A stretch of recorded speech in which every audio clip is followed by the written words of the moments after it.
He's got one foot in the frying pan and one in the pressure cooker. Believe me, as a bowler, I know that right about now, your bladder feels like an overstuffed vacuum cleaner bag, and your butt is kind of like an about-to-explode bratwurst. Hey, do you mind? I wasn't talking when you were bowling. Was I talking out loud?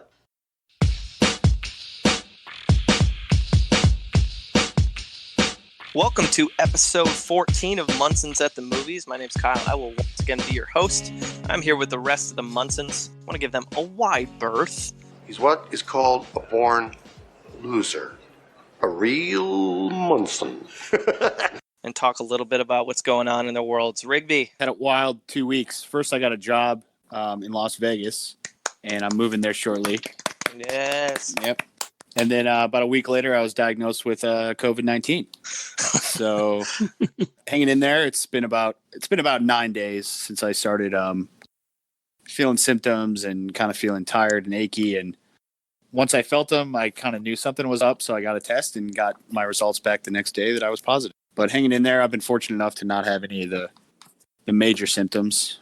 Right now, the worst thing is that I lost my sense of taste and smell, which I haven't had for about a week. When you get to Vegas, you should go to a roulette table. Just put it all on 19. And if it hits, you stay. If it doesn't, go back to Iowa. Yeah. That's not a bad idea. I'll let you know how that goes when I get there. I think you should do the exact opposite of what Warren just said and not talk to anyone for as long as humanly possible. But, teach his own. It's going to take him long enough to get there. He'll be clean by then. Yeah, I'm sure your employer was jazzed about you coming, and then all of a sudden we're like, you know what? No. Avoid us for as long as possible. They've been good about everything. They knew that I got it out there, so I think they almost kind of felt guilty in a way that they made me come out there, and I still got it. So you traded in your car for a little red motorcycle to get 70 miles a gallon, right? You're gonna ride that across Kansas? Yep. Cool. I'm traded in my sheepdog car. James. Oh, I mean, compared to the last guy, I'm doing great, man. Excited to be here. Rigby, that sucks, man. Wishing you the speedy recovery. Thanks, man. Warren. Not really that much. After my long relationship that just ended with The Sopranos, I decided to tie up my relationship with Succession. So back-to-back badass shows. Nice. Huge fan. And the immortal words of Logan Roy, fuck off. Yeah, Brian Cox is amazing in that show. It's so good. Brian Cox is pretty much amazing in almost everything he's in. I agree. Especially Super Troopers. Yes. Case. I've developed a new insecurity. I've been doing a lot of, home improvement stuff and watching a lot of do-it-yourself videos on YouTube. And I have become overly sensitive to the point in a video where the host giggles and goes, well, of course you don't do this. And it never fails. That's exactly what I'm doing. And I was watching a video yesterday, and the presenter was like, now I don't need to tell you this, but don't do this. And I just sat there for a second. I'm like, fuck, that's exactly what I'm doing. Only an idiot would do this. Yes, totally in on this show. When putting the two wires together, don't lick your fingers and then touch it. But everybody knows that. Well, I'm excited to introduce another one of our guests, Munsons. He comes well recommended. Our last guest, Corey, was very excited about his participation. So no pressure, Mark. Yeah, that's a tall order. That's right. She was great. So, we'll just keep raising the bar. We'll just keep raising the bar here. Well, we'll try with that. We'll try with that trend. We'll do our best. You do a good enough job, you'll get a T-shirt. Hey. Let's not promise something we can't deliver on here. We get to be the judge on whether or not he does what. That's the new segment after the rating. Yeah. Because then you rate the guest. We rate the guest. We've got Mark Gehrke with us. Hailing from Boise, Idaho. Mark is a proud graduate of Boise State University. Insert blue field debate here. And an unabashed nerd. He's always wavering between pride and embarrassment when it comes to his comic collection and craft beer cellar. Nothing to be ashamed of there. When it comes to film, his opinions outweigh his expertise. His two coolest moments when it comes to cinema are attending a 70mm showing of The Hateful Eight and watching the premiere of Super while sitting directly in front of James Gunn, the director, and Rainn Wilson. That's pretty awesome. Whoa, those are pretty badass. Welcome, Mark. It was pretty wild. We kind of turned around. I don't know. Has anyone seen Super? Yeah. It's not exactly like an uplifting story. It's pretty intense, and yeah, we turned up, and kind of the whole movie just leaves you with a gut punch. And we turned around, and there was James Gunn and Rainn Wilson. They're like, "What'd you think?" Like, wow, like there was a lot going on in that film. Your opinions outweighing your expertise make you perfect for them. That's great. I always like wading into areas that I'm unqualified to discuss. It's perfectly qualified now. We're happy to have you, Mark. We'll have a good conversation. We're just a bunch of average Munsons talking about movies, man. We got some birthdays for July 16th, Warren. Good birthday day. I'm going to start out with one of my favorites. It's Will Ferrell. You know him from just about everything that's good, and then Eurovision, which fucking sucks. I thought the music was good. Yeah, I like music. Rachel McAdams is adorable. Dude, yeah, but the movie sucks ass. It's seriously probably his worst movie. Are you talking about Volcano Man? Yeah. Well, Give me... Oh, he's got to be around 60, right? I don't know. That's what you're trying to find out. 58. 54. We have 54 from James, 58 from Kyle. Give me 65. I'll go 51, Warren. Did someone say 56? It's 53. Ooh. So Rigby sneaks in there. Price is Right rules. Sweet. Yeah, was close. Second up, we've got Rosa Salazar from Alita Battle Angel, the Maze Runner series, and Bird Box. Who is she in Bird Box? She's one of the people who can't look at shit. I don't know. Okay, because I haven't seen the other two movies, so I have no. I would like to guess like fourth here. It's really hard because Alita, she's all CGI'd too. Oh, that's a hint. She's older than you think she is. Let's go 32 for me. Ooh, I was going to say, so let me get in at 33. I'm going to go 30, Warren. 30. Tight window. 35. What was that guess there? 35. I'm gonna go 1. Craig on the dot, 35. Yeah. I love it. Last but not least, we got Corey Feldman, Stand By Me, The Goonies, voice of Donatello from the Teenage Mutant Ninja Turtle movies, and Dickie Roberts, former child star. That's right. Which Ninja Turtle movies? This is important. The live action ones. Got it. I Yeah. thought he was dead. No, that is Corey Haim. Corey Haim. Corey Haim. My bad. Give me 48. Feels pretty good. 45. I'm going to go 51 again. Same age as Will Ferrell, 53. Dang, a lot of older. I'm gonna say 42. He's 49. So Craig with that first guess. nice. 48 to hits 49. I love it. I actually did math on that one. I was thinking about Lost Boys. Figured it out from there. And Lost Boys and like the 4 sequels they have, he's in each of them. So those are all the birthdays for today. We had 5 actors that we put on the wheel from our super mega list of actors, and those 5 were Ellen Page, Henry Winkler, Sarah Paulson, Hope Davis, and Chris Tucker. And as you know by now, Chris Tucker was what we landed on with the wheel. As always, the wheel decides. The wheel has spoken.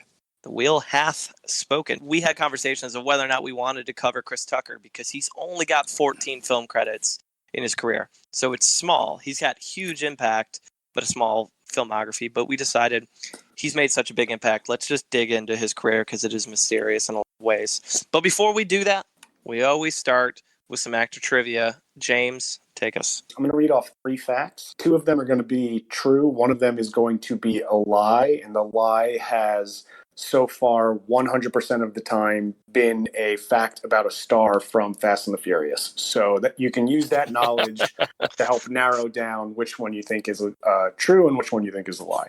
Fact number 1, I won't name the movie, but he starred in the movie that launched the website Rotten Tomatoes. Oh. Fact number 2, he has almost 13 million followers on Instagram. Fact number 3, he turned down leading roles in Any Given Sunday, Lethal Weapon 4, and Django Unchained. What the shit? That's Those are good, dude. I'm pretty confident in 3, but 1 and 2, man, I have no clue. Those are crazy facts. Man, which one's the Vin Diesel fact? That's the real question. Oh, damn, that's good. Can you read the second one again, James? What was it again? 13 million Instagram. 13 million Instagram followers. I'm going to say that's the lie. That's my Yeah. That seems like a lot. That seems like an awful lot. He doesn't seem like the social media type, so I'm going to say that's the lie. I'm going to say number 1's the lie. Yeah. It's just too few movies that I don't think spurned Rotten Tomatoes. Yeah, I'm going to go with the Instagram followers. I think it's number 3 because I believe that was ludicrous. I mean, he showed off the chops in a dog show, I guarantee you he could play those guys. All right, so Craig threw his guess completely away, but I respect it because the joke landed. So that was good. Fact number 3 is in fact true. Chris Tucker turned down the leading role in Any Given Sunday, in Lethal Weapon, and in Django Unchained. Fact number 1 is also true. He starred in the movie that launched the website Rotten Tomatoes, and that movie was Rush Hour. The creator of Rotten Tomatoes is a huge Jackie Chan fan, and he had the idea for Rotten Tomatoes when he was working in the workforce, and the primary catalyst was that he wanted to find reviews of Hong Kong films of Jackie Chan because he was a huge fan. When Rush Hour, Chan's first major Hollywood crossover, was coming out, he decided, what better time to come up with this website? And 20-some-odd years later, here we are. It's the most visited movie review website on the planet. That is Jeez. single-handedly the best fact you've ever produced. That's awesome. Yeah, isn't that Bravo. And fact number 2 is actually a Tyrese fact. Tyrese is very active. Tyrese has 13 million followers on Instagram. He mostly posts videos of him having a mental breakdown about fights with his wife. Chris has 1.7 million followers. That's 1.7 more than I thought he'd have. I'm going to guess that his wife isn't following him on Instagram. If that's what he's posting about.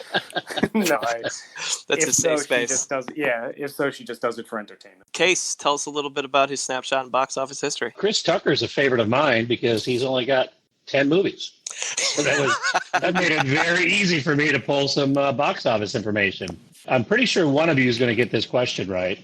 In his 10 movies that I have on my spreadsheet, only one of those movies has lost money. Does anybody know which it is? Oh, I can fucking guarantee I know that. That's gotta be Billy Lynn's Long Halftime Walk. The budget for that is $40 million. It must have all gone into licensing or something. I don't know how the budget on that movie is $40 million. The other really interesting part about his filmography is he's only got one movie that had over $140 million budget, and that was Rush Hour 3. And everything else is under $100 million. What'd they spend that money on? Chris Tucker. Fair. All right. He got 25 mil. 2 other points of distinction for him. His star meter is very interesting to me. He currently sits at 2,383. Does anybody want to take a guess at his highest? 2. 20? Top 50, probably. All right, James nailed it. 20 on Rush Hour 2. And then he hovered there until Rush Hour 3, and he was 25. He finally got a little bit of a jump back on Chris Tucker Live, but I thought that was fascinating that he was that high, and he currently sits as low as he does. There were 6 years between Rush Hour 2 and Rush Hour 3 as well. Mm-hmm. So to jump 6 years and not lose really any spots, it's crazy. Awesome. That's it on Chris Tucker. Super interesting, man. I mean, for a small filmography, he's made a huge impact in the box office side. Let's start with this. Chris Tucker's tough. We did Natasha Lyonne last time, and we had to pick and choose our spots in terms of the projects we talked about. The beauty with Chris Tucker is we can talk about everything because there's not much. But we're pretty much going to hit everything he's done in film and TV and music, too.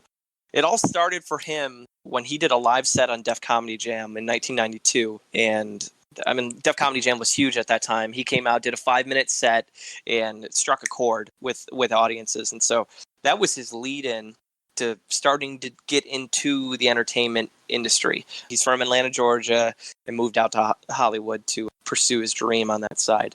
So over the next 3 years, we see some small parts. He's in Hanging with Mr. Cooper as a rapper. One episode, he's in The Meteor Man as an MC in the mall. That's uncredited, but I think we can say he's in there. He was in House Party 3 as Johnny Booze in 94, and he was in Panther as a bodyguard in 1995. Before we get into first feature film, it's also important to note he was in some big music videos between 95 and 97. He was in Dr. Dre's Keep Their Heads Ringing. He was in the most famous one he's in is Tupac's California Love. That's the one he answers a lot to when he does interviews. He was in Mace's Feel So Good as himself, big time. And he was also, as a huge Michael Jackson fan, he was in You Rock My World as himself as well, and then also in Mariah Carey's music video for Shake It Off in 2005. So we're looking at 10-year span there, 5 pretty big music videos, just doing some cameos. A lot of that work on the music video side was spawns from some of his early roles. We're going to start no earlier than with the film Friday as his first feature film, and Rigby's got that one. I think it's one of the best movies of the 90s. The film revolves around a particular Friday in South Central Los Angeles. The film's main character is Craig. He's played by Ice Cube. He's just been fired from his job on his day off. His friend Smokey, who's played by Chris Tucker. Basically, the first 75 minutes of the movie is just them sort of having these hilarious gags with each other. You know, Smokey's getting in arguments with people in the neighborhood, gangsters, drug dealers, lowlifes, that he seemingly brings in Craig into his problems. But it kind of sneaks up on you in the end. It has a powerful message at the end with Craig and his father. And it's something that I remember when I first saw it, I didn't expect it to actually have a meaning to the movie. So just another reason why I like it. I will say the chemistry between Chris Tucker and Ice Cube is my favorite part of the movie. Mm-hmm. Absolutely. I think the scenes that they have together where they're just on the porch are just sort of worth the price of admission alone. Chris Tucker is like the loud, fast-talking, manipulative character, and Ice Cube is the opposite. He's calm, he's reserved, but they work really well together. And I think the reason Chris Tucker's probably the most memorable character of the movie is because he is awesome in the typical humor, just the jokes and all that, but his slapstick is fantastic too. Yeah. One of my favorite scenes of the movie is when he smokes a joint laced with angel dust. Mm-hmm. And he is in the back of like a chicken coop, like, you know what I'm talking about? Yeah. That is a very, very talented comedic actor right there. But I think you can see Friday, it launched his career and why he eventually did become a star when you see that movie. That role of him being the loud, hilarious, fast-talking, sort of smooth, confident guy, that's his career. His role in every movie. Yeah. Yeah. So Yep. maybe with a little bit more intelligence than he probably had in Friday, or that mold of character is what made him a star. I think it's a classic. I rewatched it and I didn't realize how much of the jokes there actually seem like they're kind of improv by Chris Tucker, where it's just him kind of riffing and comes up with a joke. So I think he probably had a lot to do with the success of that movie, because all the most classic like one-liners are his. And Yeah. so it was like Ice Cube's maybe first or second major role. So he was still feeling himself out as an actor, and it was Chris Tucker's first role. And he clearly already has kind of the comedic chops, and they were fully on display during. I think the legend of the movie outside of it is interesting too, in that I was watching an interview with John Witherspoon, who played his dad, and he said that most of the actors only paid $5,000 to do that movie. Yeah. They had no idea if the movie was going to bomb or not. They struggled to get it produced in the first place, and so they all made peanuts to produce one of the best movies in the 90s. Chris Tucker actually commented on that in his stand-up, where so many people have asked him, like, they went on to make 2 or 3 more Fridays. How come you weren't in it? And he kind of dances around the topic, but in his stand-up, he said, Cube paid me pretty much in weed and CDs to make the first one, so he still owes me money for that first before I do the next film. He claimed he really didn't get paid, so Right.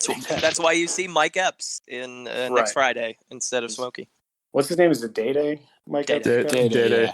Yeah. Mm-hmm. He's good too, but Yeah. No, he is good in that role. not as good as Smokey for sure. Every time I see that movie, I forget that the dad's job is a dog catcher. Dog Mhm. catcher, yeah. It makes me laugh every time. That guy is great in that movie, and I can't think of another movie that's got a dog catcher occupation, but it's great. Rest in peace, John Witherspoon. I think he died. he's great. earlier Yeah, this year. recently. I remember it was probably like 2011 or something, like 2010. I remember going home for Christmas, and I walked in the house, and my mom was watching Friday. Your mom. She was like more than halfway through, and I was like, all right, I'm gonna come check back in on you later. And I went back in, and she was like, I loved it. So, good stuff. The pop culture impact from that is crazy too. You think the whole term "Bye Felicia" comes from that movie, right? Like people drop it all the time. Still to this day, like TikTok and Instagram and Snapchat, people all the time. Yeah. This was my first time ever seeing Friday. Whoa. Wow. Watched it. Okay. I know, right? Well, I told you I don't watch comedies. I generally like to feel bad. So I thought that Tucker was a joy in this movie. Like he is, like you said, like, I mean, the physicality of his humor is just incredible. I also loved seeing again so many actors that that I'm a big fan of later, like Tommy Lister was great to see in that role. And I encourage you. I was trying to research. I found a wonderful video of Chris Tucker and Lister basically reenacting a shakedown that happened in the scene, and it's in their church. So if you haven't seen that video, I really recommend you check it out because it's pretty great. There's just so many one-liners that have like been stuck in my vocab for years. Like, you guys just got knocked the fuck out. Yeah. that one just stuck with me for years, man. When he tells me to shut the fuck up, I be quiet. But when he leaves, I be talking again. Yes, that's a good line, yeah. Yo, Smokey's taking a shit. When they said bye Felicia, we were like, is this the origin? Yeah. Yeah, we couldn't believe it. Whenever I get cereal and there's no milk or something, I always say, boy, you better put some water on that damn shit. I love that. I love put some water on that damn shit.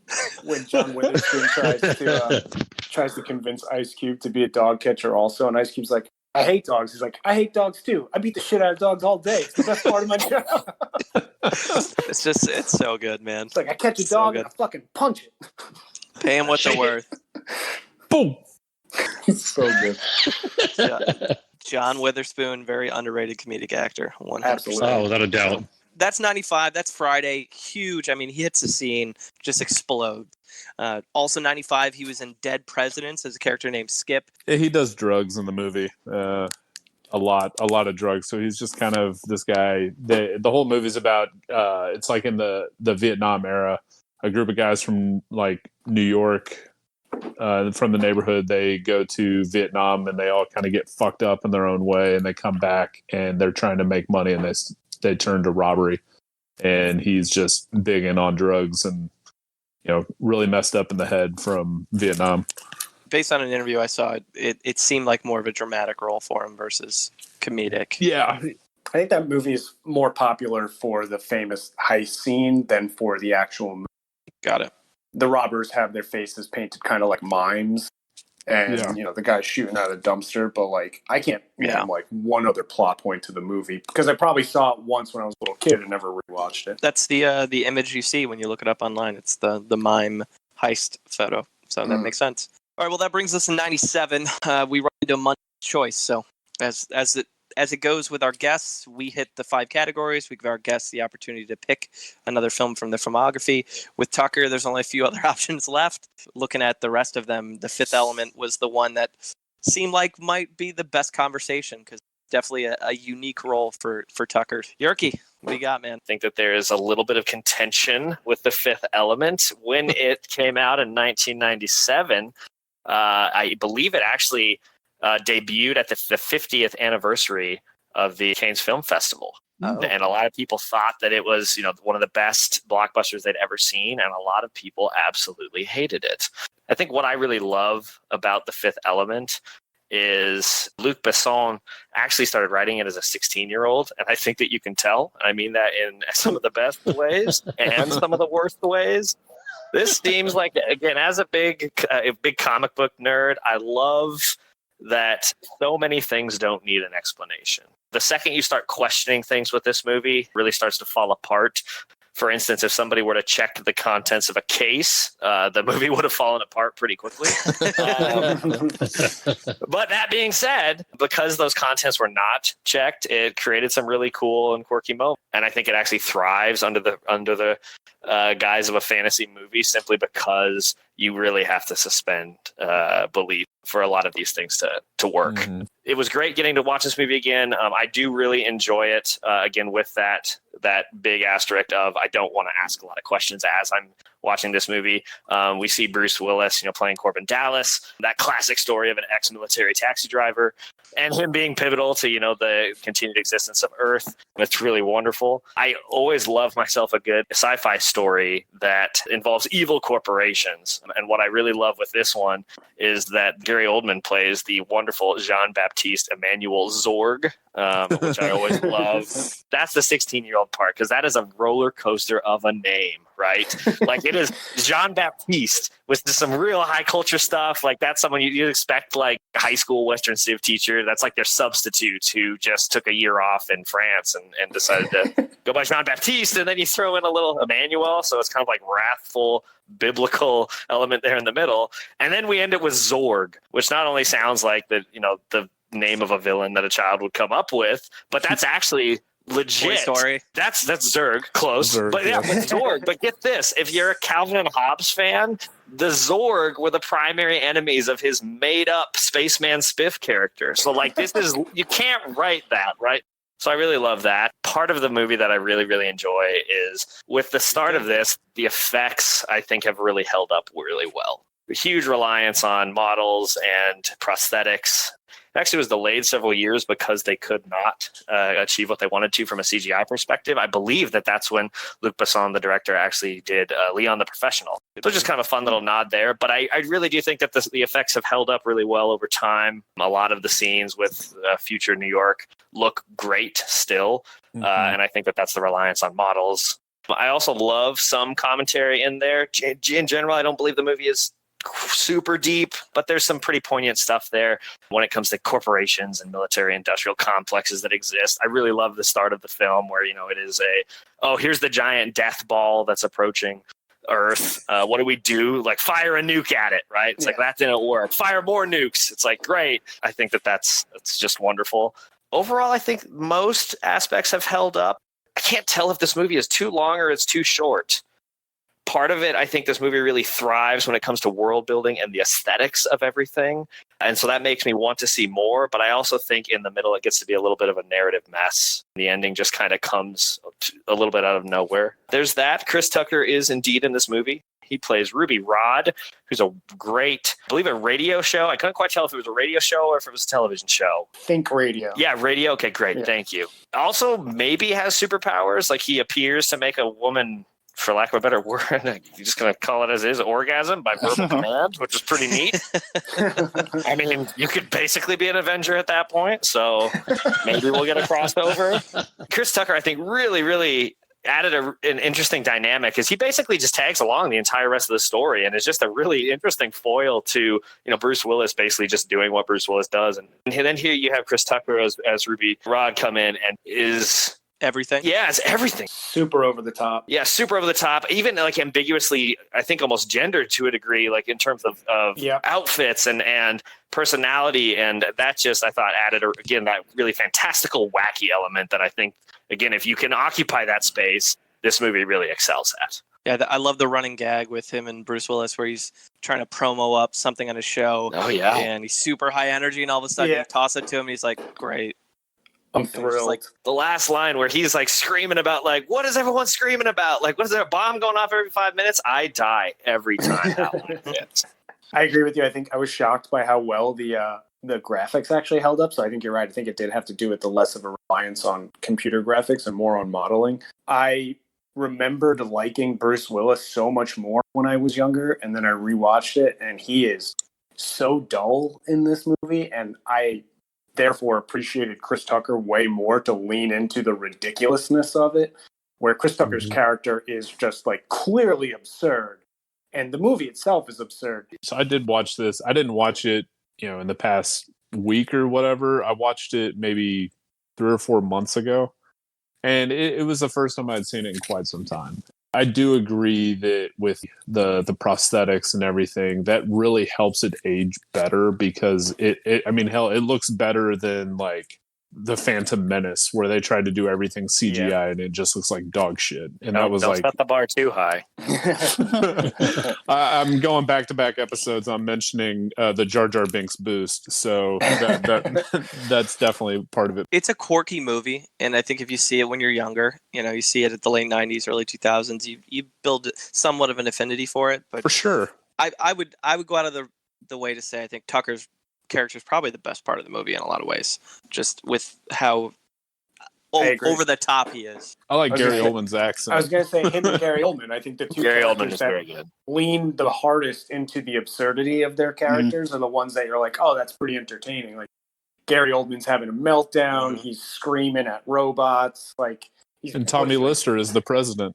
Yeah, he's bleeding oil, and like it's his character is funny. Chris Tucker's character is super over the top is funny, and I think the parts that kind of didn't age well over time is the biggest star in the movie, and I think it's Bruce Willis is like, I'm a tough guy that you don't really need to know any more about my background. On that note, too, I think that The Fifth Element is close to a masterclass, though, like you said, when it comes to world building. And even, again, getting nerdier, being the comics fan. So famous French artists, Mobius and Jean-Claude Mézières, they actually like design the world itself. And so, again, comic fans out there will know like they've had a huge impact when it came to the science fiction world. And then he also leaned into, again, costume design by a very famous French designer. I'm going to try not to butcher the name, but Jean-Paul Gaultier. Jean-Paul Gaultier. Yeah. And again, I think the costume design was phenomenal. Again, just extensions of what we can see day to day, but also, again, to that level of absurdism and fantasy that the movie really carries.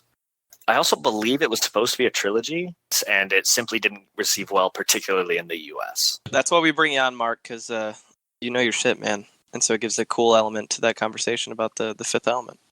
Also, in 1997, we see Tucker's lowest critic score, and that's Money Talks. And Warren's going to dig us through that one. It's going to sound weird, but go with me on this. There's a movie. There is a black guy and a white guy. The black guy lives a life of petty crime. The white guy has some issues at work with his boss. The two cross paths and can't stand each other and are opposites in almost every single way on the surface. The white guy has a blonde significant other, and the black guy runs into issues with his wife about not being around and getting into trouble and gets yelled at by his mom multiple times in the movie. They come across some money and learn a bit about the real meaning of life. What movie am I talking about? Nothing to Lose. Nothing to Lose, which came out 5 weeks before Money Talks. Wow, I didn't know that. Oh, 5 weeks before Money Talks. I love Nothing to Lose. The movie's fantastic. That's the one that most people like. I remember watching Money Talks. Well, I don't remember watching Money Talks. I remember watching Nothing to Lose and thinking it was Money Talks. And Money Talks sucks. It's not that good. Chris Tucker's like the only part of it that's funny. Yeah, Charlie Sheen's a fucking snooze. Yeah, dude. Charlie Sheen is bad in it. August 97, 16% on critic with 19 votes, and 71% on audience with 39,000 votes. Everyone loves Chris Tucker. Pretty much. Directed by Brett Ratner, his directorial debut. They pair up for all the Rush Hours later. Money Talks is the start of all things that Tucker does in like all the Rush Hour movies. I think Ratner just like watched him do these things and was like, "Oh, hey, do that thing that you did in Money Talks." And you know, he does his high pitch, fast paced like Spanish accent that definitely crosses racial lines. He does the exact same Michael Jackson like dance sequence from the beginning of Rush Hour after he blows up that car, and. Like in 97, I could definitely see all this stuff being funny, but it's just tired at this point. I think I remember the Rush Hours a lot more. And I'd gone back and seen this. It was like, oh, well, I guess this did come out first, but it's just not as funny because I've already seen it. I laughed one time at the beginning of the movie. I think it was just an impression that Chris Tucker did. I mean, the rest of the movie, it's a clusterfuck of bad French guys with subtitles and no one ever changing out clips on a gun. Everyone's got unlimited ammo. And Charlie Sheen sucks. He's a flat-ass character that you just don't care about. He's terrible. Yeah. And unfortunately, they didn't do more with Heather Locklear, who somehow still looks the same as she did in 97. I saw her in a movie on Netflix this morning, and she looks identical. Yeah. It's insane. It's unreal. I do remember the Paul Sorvino Chris Tucker thing being pretty funny. They're like that was entertaining, yes. Where he says he's Victimone's son. Yeah, Victimone Jr. Victimone Jr. Can I borrow $1 million? Yeah. I mean, Chris Tucker's obviously, he makes the movie. Without it, it would literally be unwatchable. Right. The thing that brings him like full circle, he's just like this jackass, and you're like, oh, this guy just doesn't get it. But he always comes together with like this full plan. And, you know, it's kind of like the same thing with Rush Hour. You know, he's like, oh, this guy you can't take seriously. You can't take him seriously. And then when, you know, push comes to shove, he's got this great idea and he pulls like, you know, rabbit out of his hat. Yeah. And the whole ending scene with everything at the Coliseum and everything, it was like they basically did like a mini tourism video of LA. Mhm. I mean, the movie, Nothing to Lose, I actually watched both of them today. I watched them back to back, and I enjoyed Nothing to Lose a lot more. Nothing to Lose is classic, man. I love that movie.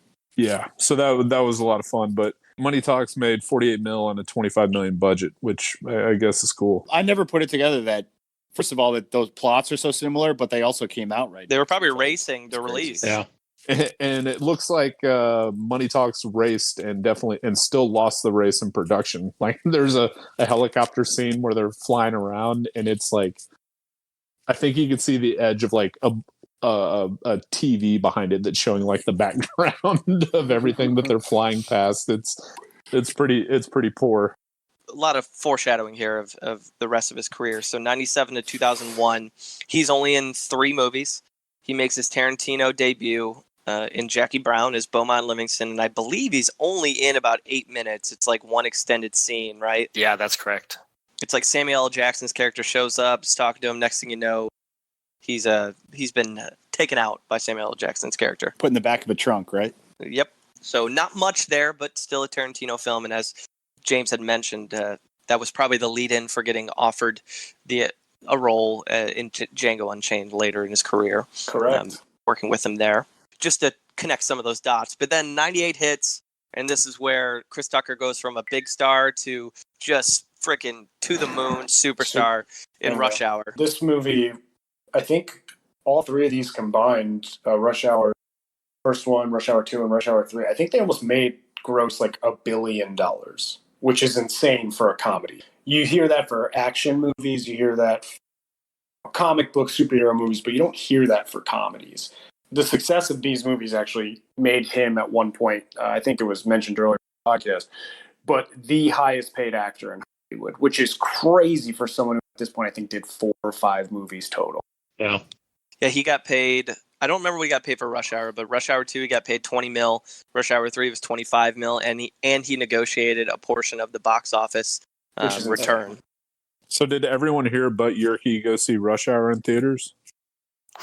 I actually saw it. It took me a second to catch that. I remember watching these. I remember the whole family being into this. These were events. Yeah, they really were. What made these movies work were, one was, as Americans, we were fascinated to finally see Jackie Chan. We wanted to see the guy who does all his own stunts and just whoops ass. And all these fight scenes are him like really jumping between buildings. And it was with the comedic star Chris Tucker. And they had such like a good chemistry together that it worked. Like the chemistry that wasn't there with Charlie Sheen was there with Jackie Chan. And like, how could someone see that coming? Barely speaks English and is coming over from Hong Kong, getting a chemistry working with someone as fast talking as Chris Tucker. You can make a case that the chemistry between those two is hard to beat in Hollywood in the past 30 years. Yeah, given how successful they were. Yeah. I mean, it was a great yin and yang. Well, you know who was originally offered that role, don't you? No. Who? Eddie Murphy. Really? No, James Carter. Yeah, Eddie Murphy he turned it down, and then Chris Tucker was the next in line. Interesting. That would have been interesting. That's wild. He turned Rush Hour down for Holy Man. Oh, wow. And he has joked. He's joked in several different interviews, like, you win some, you lose some. And, we're sitting here talking about it. James brings up it grossed almost $1 billion. Yeah, Eddie has that Shrek money, so I don't think he cares anymore. Yeah. Brett Ratner and Eddie Murphy are like really good friends too. So yep. I bet that was a difficult decision for Eddie to turn that down. Well, so we've got Rush Hour 98, Rush Hour 2, 2001. When you watch those films, I watched all 3 of them because I have the next review. A lot of the jokes are just built upon shredding each other's race. So the black guy joking on the Asian guy joking on the black guy, like never touch a black man's radio. Rush Hour 2, never step in front of a black man in front of a buffet when he's with all the Asian girls in the masseuse parlor. A lot of tired tropes that were really hilarious at the time because we weren't as woke as we are today. But you watch back now, and some of it's just really cringy to where you're like, yeah, we can't quote Chris Tucker at the end of the episode with that because that's just not going to go over well. Nah. Some of the lines are still hysterical, but they are 100% not the race-driven lines. No. Because now you hear those and you're like, I don't think I'm going to repeat that one. You know, as I rewatched them too, the weirdest part about this is that the parts of the movie I remembered most were the end credits with the bloopers. Yep. You know, I watched Me too. Oh my God. at the end of Rush Hour 2 when they throw the guy out of the building, goes, he ain't gonna be in Rush Hour 3. I was like, I saw it coming from a mile away. I was like, oh fuck, I remember this. Yeah. Those are really good, cool sequences, especially watching Jackie Chan fail at his stunts. Oh, I think was a really interesting look at the movie, how the sausage is made. They added that to a lot of Jackie Chan movies after the fact because it was so popular with the Rush Hour movies that everyone wanted to be like, well, let's see him screw up the fight scenes in the other movies. I'd love to see him like short a jump from a building and like have to catch himself before he falls 3 stories. And they ended up putting that in all of his movies. Yeah, did anybody ever see Rumble in the Bronx? Yes. Loved it. He goes barefoot skiing behind a hovercraft in that movie with a broken foot. Oh yeah, Unbelievable. He broke his foot doing a stunt, and they put a cast on his foot and they painted it like a shoe, and he went barefoot skiing behind a hovercraft. Jesus. How fucking cool is that guy? dedicated to his He's craft. awesome. So he makes $20 million from Rush Hour 2, right? And people ask, like, why didn't Chris Tucker do another movie between 2001 and 2007? The dude had a lot of money, right? So it wasn't like he had to work. And as James had mentioned before, this is the part when he gets really picky with his roles because he just rises to superstardom. He becomes a born-again Christian, allegedly. I'll put that out there. I don't know if that's hardcore fact, but allegedly becomes born-again Christian and is reevaluating his career and how he approaches film. In 2005, he was arrested for reckless driving. He was driving his Bentley 109 miles per hour. That's fast. I'll say that. That's fast. He referenced that in his stand-up, and it was pretty funny because it was one of those, he goes, have you ever been driving? And then you see a cop pull out behind you, and you're like, damn, I'm absolutely breaking the law. He's like, that's what happened with that. I was 100% driving too fast, and I knew I was doing it. So he got nabbed in 2005, and then finally, after 6 years of waiting, the world got Rush Hour 3 in 2007, and I'm reviewing that as largest audience gap. So audiences tend to like a little bit more than the critics. So in this case, we're talking about a 6.2 and 44 on IMDb. And then on Rotten Tomatoes, the gap is huge. It's a 63 for the audience and 18 for the critics. There's a significant difference between how it was received by the peoples and the critics. I'll start with this. I think the movie is, it's Hollywood. They're trying to force another big budget sequel because the success was so great with the second one, and it was just an unnecessary film, judged by the ratings and by the result. It's Brett Ratner again. Carter is at this point 6 years later. I guess in the movie universe, it's only 2 or 3 years later because at the end of Rush Hour 2, they both are going to New York, and Jackie's pursuing his new love interest. And it comes back to something happened. They allude to something happened between the two. And Chris Tucker pissed off Jackie and screwed up his relationship, yada, yada, yada. It returns back to this storyline from the first one with Ambassador Han. So the whole movie hinges on Jackie Chan's brother coming into the picture and being this crime lord. And he's played by Hiroyuki Sanada, who I really enjoy. He's Samurai, some other projects that I like. Do you guys know who was supposed to be in that role originally? Big time action. Jet Li? No, think big time action stars, but not Asian. Wait, which Jean-Claude Van Damme. Jean-Claude Van Damme was Get supposed out to. of here. Yes. Which, how does that story work if it's supposed to be Jackie Chan's brother and it's Jean-Claude Van Damme? It's going to get real weird. Adopted brother. It's like every I guess. other movie Jean-Claude is in. He's in an orphanage. I guess it's going to have to be an orphan situation. There's a funny bit with a French taxi driver who initially hates Americans and then becomes absolutely obsessed after being in a gunfight. That was the best part. That was the standout moment. Oh yeah, he had his Lakers hat 2/3 of the movie, and he disappears, and you're like, you've seen enough movies, you're like, he's coming back, and he ends up shooting the guy and saving them at the end. One his line midway through is something like, "I need to kill someone tonight." I want to be an American. I need to kill someone tonight. That was probably the only time I laughed out loud. I was like, these are the jokes they're dropping on us. All right, let's go. But I'll tell you what, Tucker's character, I mean, I mentioned earlier, he ramps up the racism and transphobia like to the nth degree in this one. Yeah. He mentions at one point arresting 6 Iranians who are curing cancer, and this is his line. He says, "Just because they're curing cancer in rats doesn't mean they aren't blowing shit up." And you're just like, oh, good Lord. Like, this is, again, you're looking back 13 years later, but he also can't fathom that a woman is bald, and that's the huge plot turn at a certain point, because the one character is played by a female. And he's also insanely horny, like more than he normally is in the other 2 movies. And some of that gets like problematic with, then again, like police relationship with civilians, and the role is reliant upon 3 things: racial and sexual humor, singing American songs, and one-liners. I mean, that's Chris Tucker. So I'm not going to say it's a good performance. It just is Carter. And by that point, it's excessive. That's my review of Rush Hour 3. It was unnecessary, and I don't think it did anything good for his career at that point in time. I saw Rush Hour 3 in college with my fraternity brothers, and it sucked so bad, I wanted to walk out. It was so unfunny. It was so cartoonish. Like, I liked a couple of the fight scenes, but like the moment they jump off the Eiffel Tower, I was like, all right, like, I don't want to do this anymore. Like, this was a waste of time. And it was one of those like third installments that I felt ruined the first 2 in my eyes. Whereas like, I remember enjoying these movies, and now you've made me hate this movie. And that's how bad I thought it was when it first came out. Agreed. That's where I was too. I don't think I ever saw Rush Hour 3. Oh, dude. I'm reading about it. I'm like, I don't think I ever saw it. I didn't either. It sucks, man. I barely remember 2. I mean, I remember 1 really well because I loved. If I saw 2, I wasn't paying attention or something because I don't even remember. I remember 1 and 2, and then I remember Shanghai Noon and Shanghai Nights. Hell yeah, Owen Wilson, baby. You're not missing anything, Warren. Pass. Hard pass. No, I'm gonna watch it now.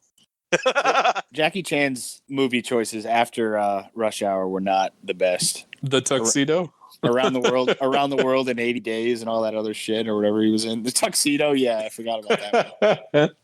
We're gonna speed up 5 years from 2007 to 2012. Again, he's not very busy this time as an actor. We're gonna hit his highest critic score, and that's his role in Silver Linings Playbook in 2012. And Case has this one. Silver Lining Playbook is a 2012 American romantic comedy drama, a rom-comra. I don't know. And it's written and directed by David O. Russell, based on a novel by the same name from 2008 by Matthew Quick. Film stars Bradley Cooper, Jennifer Lawrence, with Robert De Niro, Jackie Weaver, Chris Tucker, and Julia Stiles in supporting roles. The movie centers around the relationship between Bradley Cooper's character, Pat, and Jennifer Lawrence's character, Tiffany. We open the movie. Pat is being discharged from a psychiatric hospital. He's being checked out by his mom, and he's being released into the custody of his parents. We get an early introduction to Chris Tucker, where he just walks out with him and hops in the car and drives away. And Bradley Cooper's mom is like, are you supposed to be leaving? He's like, oh, yeah, I'm good. I took care of everything. Very smooth and very convincing. She gets a call back a couple minutes later, like, yeah, it turns out you were supposed to leave, so I'm going to bring you back. Bradley Cooper's character has one goal in life right now, and that is he's being motivated solely to get back together with his wife. It's just so problematic, right? Like, we see the struggle and we see how difficult everything is for him to function alone.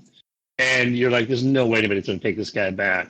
It's a very fun and tragic character to watch. Bradley Cooper's character, Pat, meets Tiffany, who's played again by Jennifer Lawrence, at a dinner party with her sister and one of his mutual friends.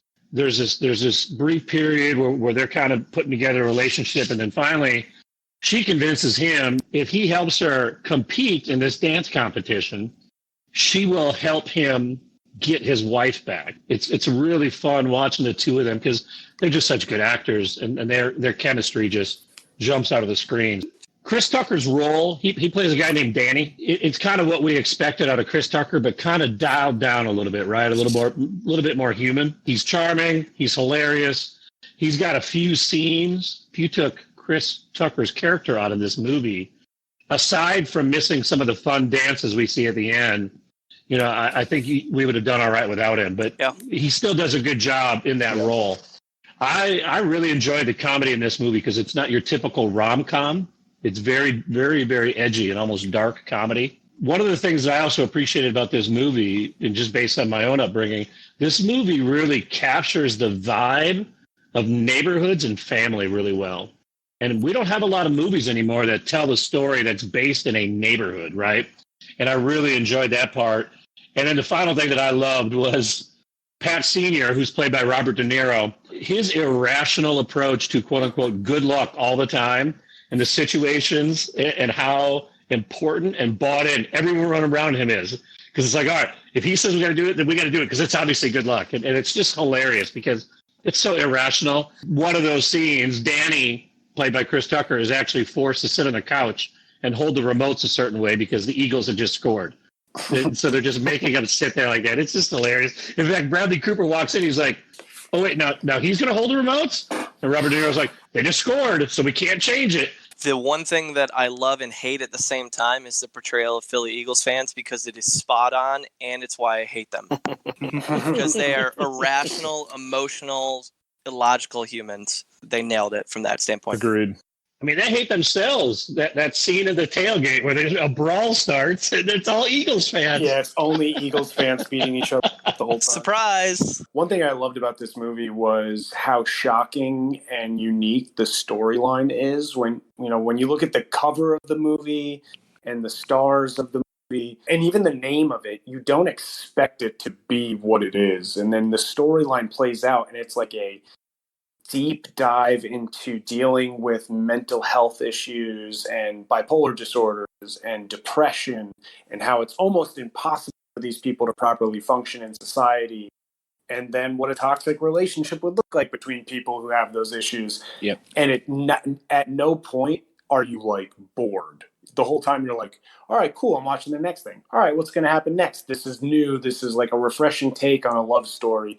And I found that super fascinating. So I love it. Yeah, I'm kind of, I wouldn't say opposite of you on this. It's just like exactly what you said about the cover and like the name and the characters and everything. I went in expecting something completely different.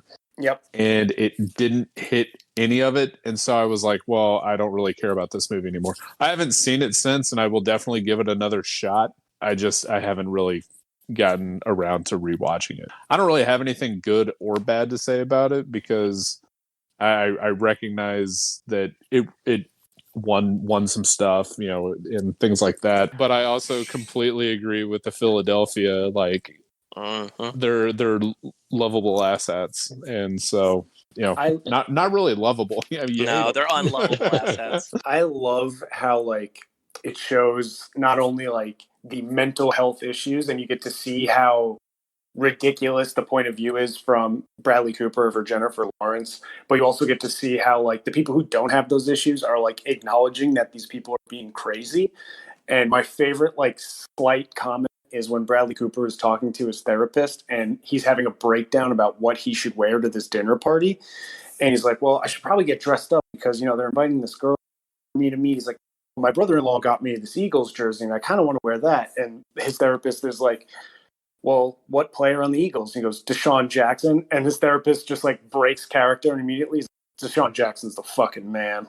Yep, and then he sees him at the game, and and they like become huge friends. Like they're both diehard Eagles fans. He's like, "Oh shit, you're here!" Oh my god. The fish out of water vibe at the end of the movie when they're at the dance competition. I think it's great. It just cracked me up. I laughed out loud when that happened, and all the other dancers are very self-aware. Oh well, they make a comment there because they're getting all these fours, and they look over and like, that's really rough. That's a lot of fours. Yeah, you can see him just be like, your ass is good. We don't care. Yeah. The first time I saw Silver Linings Playbook, I went into it with huge expectations just because I saw it after the Oscars, knowing that she had won Best Actress and he had been nominated for Best Actor and all that other stuff.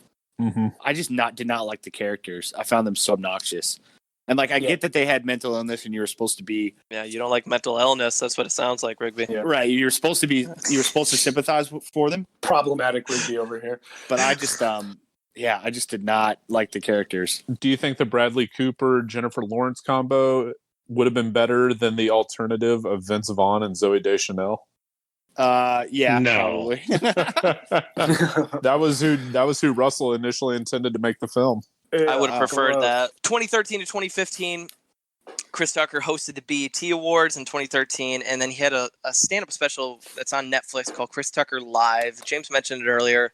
The one bit I remember from it is the piece on Wesley Snipes, because Chris Tucker ran into some tax evasion issues in 2014.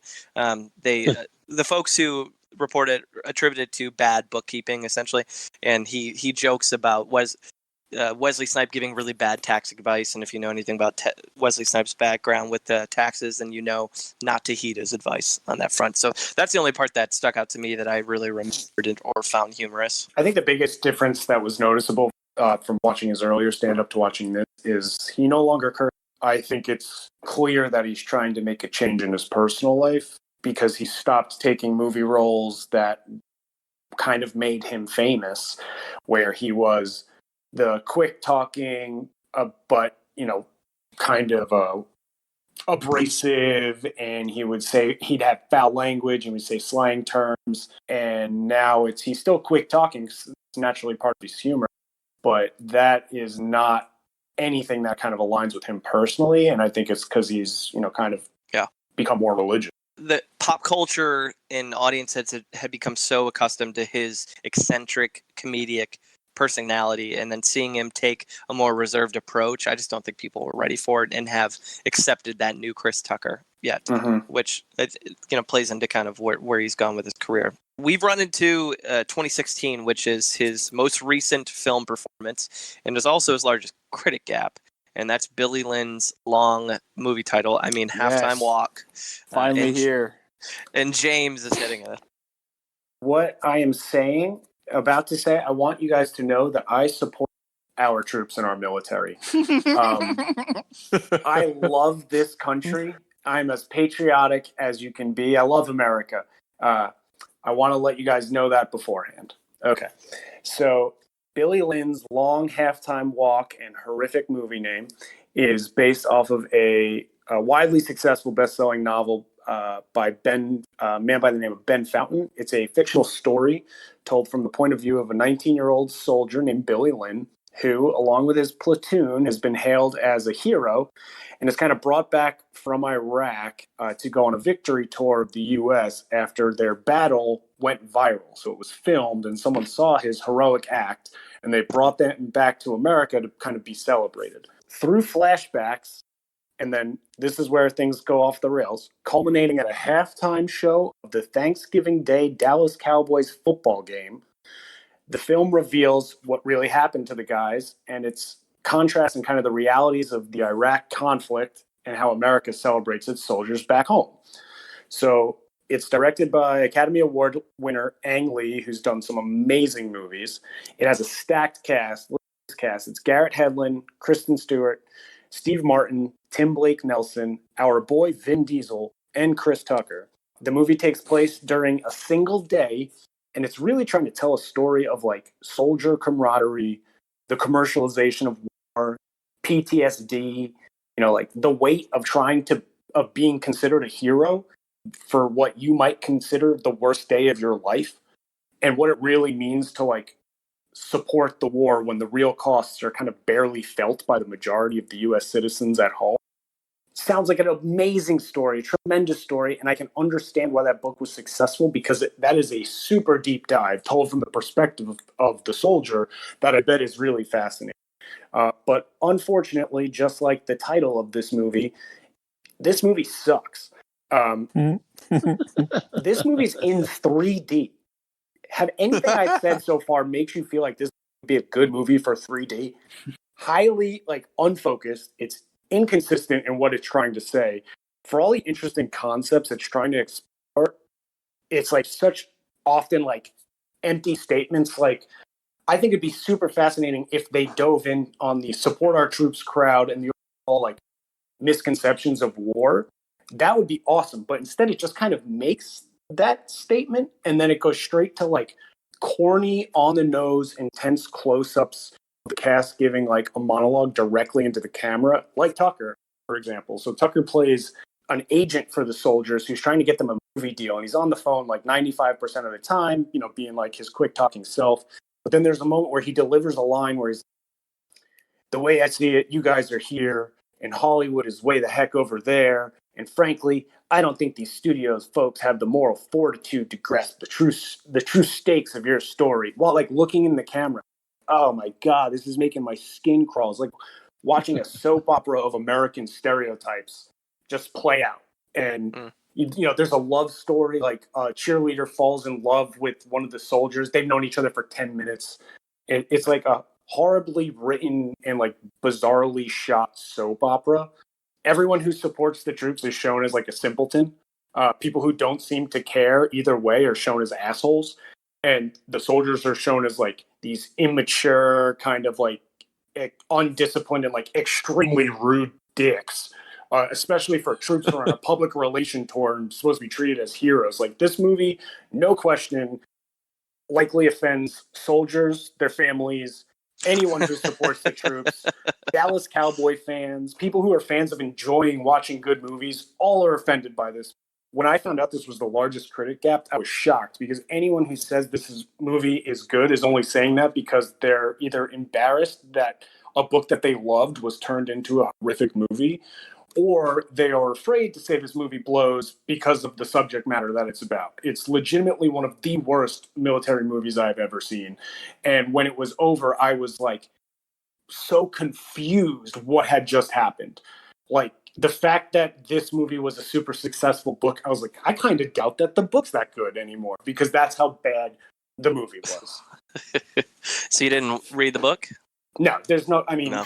it's such a cool concept that is so horrifically done and like so confusing that you're like, this movie is offensively bad. Like it's going out of its way to insult me with this movie. What's crazy is, I mean, the movie made basically 31 mil. In the US and Canada, it made 1.7 mil. So it made 30 it made 30 mil abroad. And to give you guys some context, I remember reading the blogs earlier that year of Oscar hype. So it was probably 8 months before the Oscars, and you read here are the 15 movies you should expect to be big time in award season. And Billy Lynn's Long Halftime Walk was in every one of those blogs and articles from all the outlets. And so there was this legend coming in that because all these big names are part of this project, it's going to retell the story, that it was supposed to be amazing. And I think the expectations were so big for it, that probably explains how hard it crashed. Also, Life of Pi was his last movie, and he won an award for it. And they're like, 4 years, and we're going to get his opus. And he just, shit. Bro, it is so bad. And like, Ang Lee absolutely focused all of his efforts into the special effects of this movie. It's all about the 3D and the like 120 frames per second shooting. Like it's a movie about PTSD and like the nuances of how to deal with a soldier coming back from war. He's like, but what if the rockets going off at the halftime show with Destiny's Child kind of shot out of the screen? Like, what the hell is going on right now? So that was his last movie, Chris Tucker, 2016. Before we finish up and start rating him, let's talk just a couple minutes about the legend of what he wasn't. And so I'm just going to run through real quick. James mentioned a few of these roles, but I'm going to run through all the roles that he could have taken. He was either offered or was very interested in it. So we had Lethal Weapon 4. That role eventually went to Chris Rock. We had In Any Given Sunday. We've got two roles with Jamie Foxx stepping in. So Any Given Sunday and Django Unchained. You had Next Friday and Friday After Next, as we mentioned. Mike Epps stepping in character. There was a movie that they started producing in 1998 called Agent 00 Soul. He was supposed to co-lead that alongside Mariah Carey, which was going to be her film debut. And it was written by Antoine Fisher. He was going to play a hip spy with a slew of crazy gadgets. Almost sounds like a little bit of MacGruber. Sounds like Undercover Brother. Yeah, exactly. but the project fell through before they could make that one. He was in contention for the role that Martin Lawrence got in Black Knight in 2001, and Martin Lawrence made like $15 million for. So that was a big time money role. Mr. President was another one that was unproduced. He was in the running for the lead in the Pink Panther in 2006. That role eventually went to Steve Martin.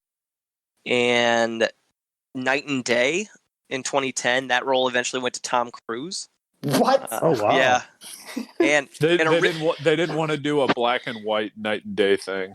That would have been bad. Yeah, that could be an issue. Yeah. And originally, Tower Heist that came out in 2011 was supposed to be this like big buddy comedy with Eddie Murphy, Chris Tucker, Chris Rock, Dave Chappelle, like all these black actors going into this, and then all that kind of fell through, and they brought in Casey Affleck and all these other characters into the fold. So he was attached to a lot of different projects over the years, and it would have been really interesting to see him in some of those. But we have the Chris Tucker that we have today, and we're just going to have to kind of live with it. I would have been fine with any of those except for Django. Yeah, I don't know how he would have done Django. Jamie Foxx would have. That one's too good, and hey, you can keep Any Given Sunday. That movie blows. I think with Django, I guess I would trust Tarantino because he's tried to he has successfully revitalized like other actors who have fallen off his career. That's a great point. But I love Django so much. I can't imagine exactly. Yeah. Well, I think this is a good transition to Munson Meter because I think where you guys are going is that Chris Tucker hasn't shown enough dramatic chops to do that role well, I think. Because there is a comedic element to it, but Django works because he's a badass, hard ass going about that role. And I don't think Chris Tucker could have done that well. Unless sold it in the same way with that Tarantino spaghetti Western style. Let's get into the Munson meter. So if you're a first-time listener, this is what we do. We rate the actor on a scale of 0 to 100 based on a variety of factors. We look at their longevity, how long have they been in the game, how consistent have they been. We look at their pop culture impact. How recognizable of a name are they? We look at their acting range. We discuss their awards footprint. We evaluate them on their talent. So do they do other things? Do they sing, produce, direct? We evaluate them on their personal life and also their comedy chops. So with all that said, this week we're starting with James. Like we've mentioned previously with like primarily comedic actors, it is hard to compare them on the same scale as dramatic actors. It's even harder when you're trying to judge an actor like Chris Tucker, who's done 11 films total in his life. Some terrible, some good, and some that are so iconic that he's still a part of pop culture for like the last 25 years. His signature brand is fast talking, slang spewing comedian with an over the top kind of persona. And he's a scene stealer in every movie that he's in, but he desperately needs like a straight man that he could play off of, like build chemistry with to kind of mellow him out a little. When it works, we've gotten Friday, Rush Hour, and The Fifth Element, and those are movies that have combined for like $1 billion and made him like one of the kings of the 90s. However, his style of humor is just so overwhelming that if he isn't paired properly with the co-star, isn't like a minor role, like you simply just can't have him be the lead. Now with him becoming very selective in the roles he's taking due to his like renewed devotion to his faith, I highly doubt that we'll actually see Chris in like a leading role anytime soon, because it in my mind anyway, it's almost next to impossible to find a role that suits his style of comedy and fits in with his faith. So like Silver Linings Playbook worked because he was a quick talking, like recovering, I don't know if he was an addict or if he had mental illness, but it was still sticking in line with the rules, and he was able to be fast talking. But my honest suspicion is like that's not going to be easy to find in other places. So I think he's most likely going to stick with stand-up for the rest of his career. I know we've recently said with other comedians, like I'm excited to see them expand on their dramatic roles. But with Chris, like I think they're going to be few and far between. Hence why, Billy Lynn was years ago, and prior to that was just Silver Linings Playbook. While the lack of roles and clearly lack of range will slowly lower his score over time, he was once the highest paid actor in Hollywood, and some of the roles he has are iconic, and they're going to stand the test of time. I couple that with the fact that he's heavily involved in the profit industry, so it seems like he's a good guy off the screen despite having some issues. I'm going to give him a 65, but I think years from now that I don't see that improving, and I think it'll probably lessen. Okay. Warren. I would say, like with Tucker, like bang for your buck, he is like up there near the top. Like it's the name recognition, it's the now very not kosher impressions that people may do. You know, if you can't understand somebody like yelling, "Do you understand the words that are coming out of my mouth?" That doesn't fly anymore. But those will always be etched in my mind. Like Smokey for sure, Rush Hour for sure. And even though I didn't really enjoy it, like Fifth Element, like he will always be that flamboyant character that will always pop out. Which unfortunately, apparently he won a Razzie Yes, he did. in '97 for his role in Money Talks and Fifth Element. So two nominees in '97, which the Razzies are awesome. I think that with those roles and the diversity in his roles, you know, he is good at what he does. He was good at what he does. It has changed and it's not the same. So to go in with the same expectation that you're going to get Smokey, you're going to be let down. And that's the path he took in his life. And that's cool. I'm not going to knock him for it because, you know, he's living life. And I could actually see him getting back into more roles almost strictly in like a voice acting work. Yeah. Good call. His voice is so like any adult can really pick out his voice. And so I think if you were to find like any of the roles that Kevin Hart did in like Secret Life of Pets with that little furry rabbit, and you put Chris Tucker's voice in there, I think you still have the exact same, you still have that exact same impact. And you can still have really good, that new movie coming out, Soul, the new Pixar movie that Jamie Foxx is doing. Could he have passed on it? Sure. But it also has, I think it's more that wholesome nature that with the comedy and the joy that he wants to bring. I think that's what he should be looking for.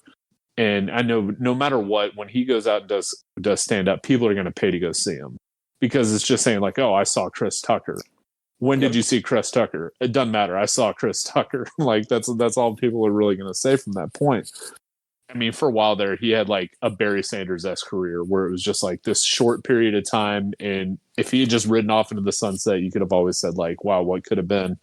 And, he's definitely evolved as he's grown as a person. But I'm going to give him a 58 just because there's not as much flexibility, but it's really hard. If it weren't for that staying power, he'd probably be a little bit lower. But I mean, for me, he is what he is. I'm up next. You guys have hit most of everything that I wanted to say. You two were exhaustive, so mine's going to be extremely quick, and I will say this. I got 3 points. One, pound for pound, with pop culture impact, he competes with anyone. Having only done 11 projects, 14 projects, I mean, to have the name recognition he does is insane. So I gave him really high score on pop culture, other talents. He does a lot of impressions. He's a good dancer. He's got the comedy side, and just his comedic chops, but a huge hit in the awards and range side. And longevity is just hard to judge with him because he's been in the game for a while, but he just hasn't done much. He's done 2 projects in the past 13 years, right? So with all that said, I'm going to give him a 57. Gehrke, you're up. Like you said, a lot of the stuff's been hit on.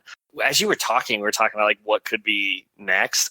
What the show that immediately came to my mind, I wish that he could be in, would be Righteous Gemstones. I don't know if you've ever seen that show. Oh God! But right, like that's the type of thing where it's like that might hit home with the values that he's trying to communicate, because that show isn't so on the nose like anti-religion. It's more critical of like televangelism.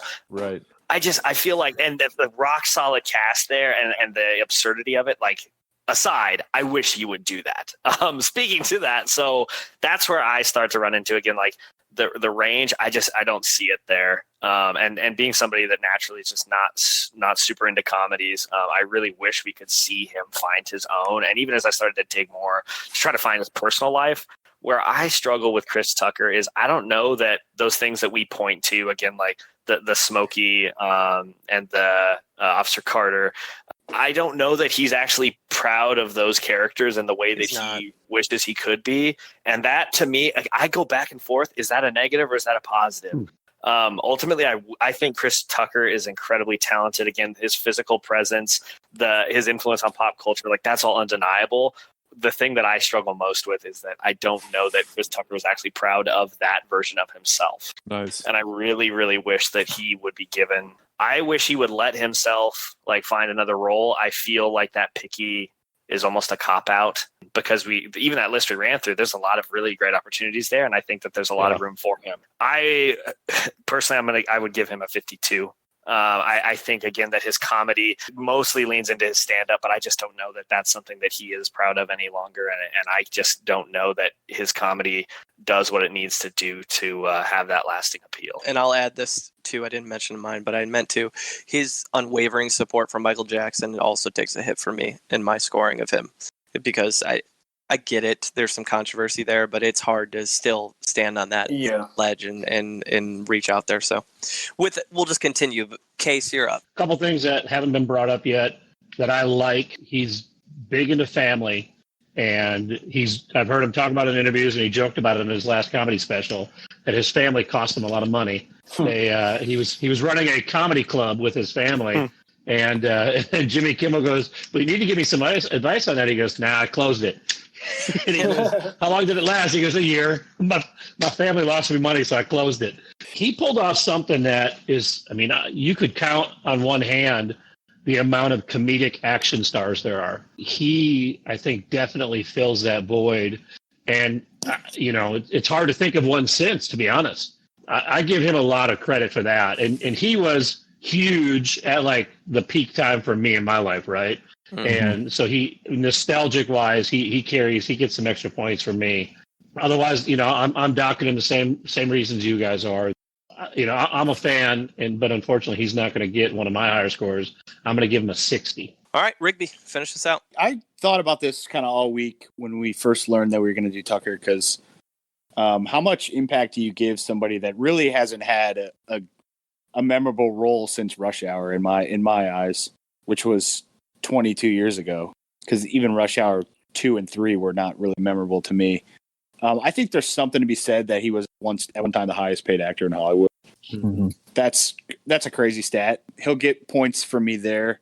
I think where he loses it is just, like I said, he hasn't really done much, and that's either by choice or, which it sounds like it is by choice, because he is picky and he kind of has reevaluated his life and isn't proud of the roles that he had. But you mentioned the Michael Jackson thing. I think I mentioned earlier he's tied to Jeffrey Epstein in some way. I don't really I won't get too crazy with that, just because I think he just like flew on his plane a few times. But this is the day and age where that guy's like, you don't want anything to do with that guy. You don't want to get caught in that web. Yeah. So if your name is on an Epstein flag, you're probably going to get docked some points in podcast. So I'm going to dock him there as well. He's funny. He had the star power. He just lost it. So I'm going to give him my lowest score. Give him a 63. I think that's my lowest score. You docking him points for being close with Jeffrey Epstein and me not docking him points for that. I want to put it on record. I also don't like Jeffrey Epstein. Big anti-Epstein. The podcast. Munsons stand firm on their general hatred towards Creed and their support of anything anti-Epstein. Yeah, got it. Big anti-Epstein over here, and supporting the troops. And again, we love the troops. We love them. And again, I want whoa, too controversial. I want to preface with, like, just because he flew on his plane doesn't mean he was, but like, casting some aspersions here, Rigby. I see. It's just one of those things that people are just gonna look at you. They're gonna look at you differently for a bit until you're kind of proven innocent, So until Ghislaine Maxwell speaks, then I think people are always going to be suspicious. So he gets a 63 from me. Warren, what does that bring us? That gives Chris Tucker a score of 59.17, which puts him 13th, ahead of Natasha Lyonne and behind Craig Robinson. Ooh, nice. Okay, it sounds fair. Sounds very fair. I forgot to say that. Actually, it's a fair score. Fair. All right, Warren. What does he have coming up? I know it's an interesting question to ask for Chris Tucker because he's so damn picky, but anything coming around, Ben? Yeah, it's crazy. Also, just based on how we're saying that, why would he go back and rehash old projects? We got Rush Hour 4 that's been rumored / announced, and Chris Tucker is rumored to reprise his role as Carter. We'll see if Jackie Chan's using Kane at that point, or if Chris Tucker is just going to be like a new character. So no idea how that's going to look. We've got 5 actors on the wheel for our next episode. Those actors are Kate Beckinsale, James Remar, Rami Malek, Keira Knightley, and Oscar Isaac, James D'Imperio himself. What are our thoughts on those 5 actors? I can tell you like one movie that James Remar's in. That's about it. Didn't we already do Keira Knightley? Oh, no, sorry. That was Alicia Vikander and all those period pieces. Yes. Yep. I actually don't want to do Kate Beckinsale because I don't want to. I mean, I will if I have to watch the Underworld movies, but she's just really not in anything that good. I've never seen the Underworld movies, so I guess that would be one thing. She's in Click, which is depressing as hell. She's in the remake of Total Recall. She was in a movie, I think in 2016, that was actually pretty decent. I don't usually like period pieces. And she dated Pete Davidson, which I don't get. Yeah. Oscar Isaac he's probably going to be the favorite of the online community, I'm sure. I would imagine so. And Rami Malek, I still have an issue with Bohemian Rhapsody. The movie sucked. I kind of want it to be Rami Malek just so I can shred it. Like, I hope I get that category to destroy Bohemian Rhapsody because it's terrible. Kyle, I think you and I talked a solid 15 minutes about how bad Bohemian Rhapsody was in comparison to Rocket Man at the last conference. Yeah, what the hell? Rocket Man is far superior, and we'll get it. We can get into the editing of Bohemian Rhapsody, and the fact it won an Oscar is just, it's insane to me. Yeah, that was such bullshit. Do you think like Jamie Foxx, when he was portraying Ray Charles and he learned how to play the songs like him and he sang like him and he acted like him, tried to get that Oscar, didn't get it, and then Rami Malek like just puts in fake teeth and someone else just sings for him. He's like, oh shit, Oscar, like what the hell, like all the effort and got that. As I look at the rest of the list too, Remar, that gives me a chance to rewatch Girl Next Door, so I'm down with that cause. And then with Keira Knightley, I can watch the Pirates movies, and I always enjoy a stroll down that lane. I don't hate the options. Yeah, they're really not that bad. So whatever happens, I mean, I'll do it anyways. The wheel decides. I'm up for watching anything. The wheel decides. The wheel decides. We have reached the end. Mark, Gehrke, it's been a pleasure, brother. Thanks for having me. I appreciate getting to do this. That's fun, Mark. Do you have any plugs? Any plugs you want to drop? I mentioned last week with Corey. Any mixtapes? You got your SoundCloud you want to drop? Oh, boy. I know I'm not doing anything special like that. Just, support local businesses during some of these tough times. For me in particular, again, that's supporting local breweries. So get out there and make it happen. What's the best new beer you've tried recently? I recently made a 1,500-mile trek down to Colorado to pick up beers from my favorite brewery. That is Casey Brewing. They're in Glenwood Springs. Just last week, I had a raspberry sour from them that was decadent. So if you can find Casey, and you probably can't, check them out. They're incredible. Casey Brewing, if you feel like sending a case, I'm in Cincinnati. Yeah. I'll have Rigby drive it back after he strikes out on the roulette table. Yeah. Mark, it was awesome, man. We'll Yeah, dude, thanks for coming on. Yeah, thanks, Mark. It was a blast. I'm just hoping I earned that shirt. No, you got it. I was just D'Imperio is the one you got to talk to on that one. He's the distributor. Yo, I'll send you some pay shipping and handling. Yeah, no, we'll send beer for shirts. Oh, there you go. Damn. You win. All right, so our next podcast is going to hit on July 30th. Our featured guest is a man by the name of John Bell, another big movie nerd. John's going to come in with just good, average Munson knowledge, and he's a movie the rest of our guests that we bring in. Excessively average. That's what we strive for. And as we wrap up, you can find us on Twitter at Munson's at Movies. You can find us on Instagram at Munson's at the Movies. You can catch us on email at munsonsatthemovies@gmail.com. As always, we love to see our interaction online. Any final thoughts from the Munsons? Don't ever ever come by here. Okay? All right, Munson's out.